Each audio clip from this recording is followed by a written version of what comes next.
Chers auditeurs, dans ce nouvel épisode, nous allons parler de l'identification des talents indispensables dans une PME ou une ETI et de pourquoi ces profils conditionnent la continuité, la performance et la résilience. Dans les organisations, le talent indispensable n'est pas nécessairement le plus visible. C'est celui dont la perte peut bloquer la production, freiner un segment de marché ou impacter durablement la satisfaction client. Chez Scale to Sell, nous observons que certaines entreprises surestiment leur solidité parce qu'elles pensent détenir un process, alors qu'en réalité, une seule personne assure une fonction clé. Pour aider les dirigeants à y voir clair, nous proposons une méthode simple en 4 étapes. Étape 1. Lister les fonctions critiques.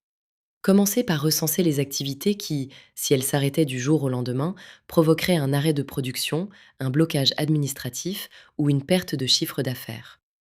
Étape 2, associez chaque fonction à une ou plusieurs personnes en vous basant sur le quotidien et non sur l'organigramme.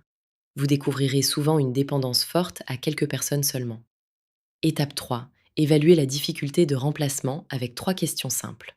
Le savoir-faire est-il documenté? Existe-t-il une deuxième personne capable d'assurer la fonction? Et combien de temps faudrait-il pour former quelqu'un d'autre? Une activité critique plus une difficulté de remplacement égale un talent indispensable. Étape 4. Mesurer l'impact direct sur la performance.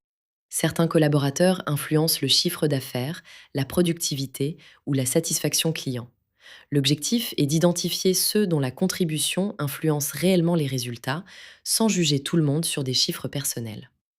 Les erreurs fréquentes incluent de confondre ancienneté et indispensabilité, de s'appuyer uniquement sur l'intuition du dirigeant, de négliger les fonctions silencieuses, de sous-estimer le risque de départ et de croire qu'un talent indispensable est forcément irremplaçable. Pour aller plus loin, mettez en place une cartographie des compétences, documentez les savoir-faire clés et construisez un plan de relève, car anticiper et structurer réduit les dépendances et sécurise l'avenir de l'entreprise. Dans cet esprit, Scale to Sell accompagne les dirigeants pour rendre leur organisation plus résiliente et plus désirable aux yeux des acquéreurs.